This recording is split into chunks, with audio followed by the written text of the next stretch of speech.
Mighty Morphin Power Rangers the movie. It starts with Bulk, Skull, and the team skydiving. Pretty fun way to open the movie. In 1995, I think Little Oz thought these folks were the coolest, especially Tommy Oliver. Jason David Frank, such a top guy. Billy figured out that Bulk and Skull didn't jump very on brand for Billy. I also like the skating scene. We see Bulk and Skull land at a construction site. This is where the movie's big bad is found. The claw holding a strange egg is weird, but whatever. I guess there had to be something to make it stand out. An electrical shock goes out. That's not good. The command center and Zordon look very different. I prefer the prior look from the TV show. Zed, Rita, and Goldar are joined by a pig-looking dude, not from the show. The quartet are at the egg's location. They KO a guard and crack the egg. Zed has always looked awesome. He's still here, is the best looking bad guy. Ivan Ooze losing his mind after hearing the name Zordon makes him feel like a crybaby to me. Rita praising Ivan feels wrong, but she always has had misplaced faith. The four bad guys leave Ivan only for the Rangers to come, and Ooze can shapeshift, but what good is it if you reveal you're the bad dude right after you shapeshift out of showing what you look like? Ivan has his own style of putty patrollers fighting the heroes as he leaves. The good guys don't suit up at first. They just battle as themselves. When they get cornered, now is the time to morph. Instead of the oozed-faced putties just waiting for the Rangers to get armored up and fight, they hide, which is a good use of the morphing sequence. Rocky thinks he knows where the villains went. It is shown that Ivan slithered his way into the command center. Alpha tries to attack Ooze, but no luck. In this scene, Ivan takes me out of the moment by recounting the things he missed while locked up. My question is, how can you miss what you never had or experienced? Serious question, if you had been locked away and didn't know the Brady Bunch happened in the first place, how can you miss the reunion or the Black Plague? I didn't like that so-called humor. Back with the Power Rangers, and these movie suits are very cool. Much more believable than the television counterparts. I like the additions to the suits, like the helmet lights and the infrared vision. Saba and the power coins no longer work because of the base attack. I like that this shows the team can be vulnerable. The 6 heroes back at home base, and Zordon is dying. Ivan destroyed his protective case and their access to the Zords. Alpha 5 says they have a chance to save the big guy. They just need to go to another planet. Of course the team go. According to Alpha, Zordon doesn't have much time, but I'm skeptical. Rita and Zed argue after seeing the Rangers beam to the other planet. Ivan takes over Zed and Rita's base of operation. Ooze putting the original bad duo in a snow globe feels like how he missed things he shouldn't know about. How does he even know what a snow globe is to conjure it up? Ivan blowing his nose and the snot evolving into strange bird putty patroller. That's not cool. Not a fan of the distant planet the Rangers are on, this paradise planet having skeletons that appear to be dinosaur bones. Not very creative. On Earth, Ooze plans to poison the water supply and make the Angel Grove parents his puppets. Also not very creative.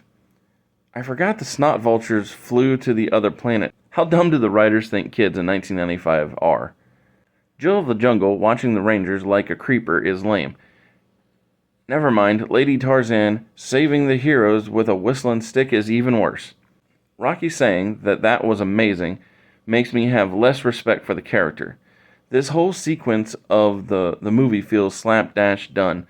Zordon, did you say Zordon? Is such an unnatural way of speaking. Ivan Ooze gives kids jars of slimy stuff. That doesn't feel right. And the plan itself is weird to give kids goo and then the parents will do what he wants? How? Why?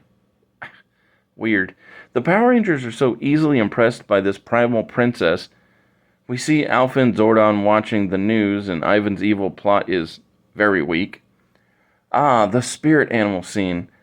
I think I thought this fire pit was cool when I was a kid. As an adult, I just want the suits from before. These ninja style costumes feel like an excuse to show off the actors' faces. Also, the suits have no support. The earlier costumes, I believe, could have helped them. If the suits they got from this distant planet felt alien like the reboot movie, I think I'd have been okay with this. But the ninjete stuff feels like they could have been obtained from a strip mall. On Earth, we find out that the flying patrollers can talk, and they didn't talk from before, so that feels like a missed opportunity. Ivan Ooze blows up his bird boys when he finds out that they failed him because of the lady, the jungle lady, the Tarzan chick. I'm not even sure what her name was. There was a kid in the skydiving scene or post skydiving scene, and this kid is the only character in the movie that really speaks as if he has a functioning brain. Although the problem is he often seems quite whiny, and I wish that he wasn't here. I didn't like how that he spoke to his dad earlier when the Rangers showed up from the skydiving thing, and I certainly don't like it now that his dad's been brainwashed. The kid thinks he's going to save the day. Here it is, the line that has stuck with me the whole time, since the first time I ever watched this movie. I had a week back. About a week back. It feels like a missed opportunity that this alien planet gave the Power Rangers new coins based on Earth animals, and not something alien. If we are on a planet far, far away, why does everything feel so Earth-like? Finally, the heroes fight armored rock monsters, which doesn't feel just regular. I guess the argument can be made that the spirit animals came from the heart of the heroes, so obviously the teens with attitude would think of something from Earth, so I guess I can let that slide. Ivan Ooze, done with his parent puppets, send them to take a long walk off a short cliff. The adults basically made Ivan his own bug-like Zords, and I wish I remembered the toy line for this movie because the bad Zords and the rock-armored monster could have been fun action figures. I wonder if the reason I'm a fan of the Power Ranger actors more than basically anyone else is because of the prior established liking of the actors from the show. I don't really care for any of the actors slash characters introduced in the movie, whereas I do like the characters and actors I already knew. The Rangers got new armored suits and new Zords for the final fight with Ooze's newly minted bug-like Zords. Zordon has held on, as I knew he would. Alpha is losing his cool. This good Zord versus bad Zord fight looks super cheap, as if they had already spent their whole budget. I hate that Goldar is treated like a chicken. I prefer his comic personality. I feel like in the comics he's treated like Worf from Star Trek, an all-warrior all-the-time character. If you've seen any episode of Mighty Morphin Power Rangers, you know that the individual Zords aren't enough, so it is time for Ninjete Mega Zord Power Up, which is extra ugly. Ivan Ooze merges his bug Zords and himself, and the Power Rangers fight him in space. Ivan gets taken out by a comet, while the annoying kid, Bulk, and Skull save the parents from plunging to their doom by just washing the goo off of them. That seems very anticlimactic.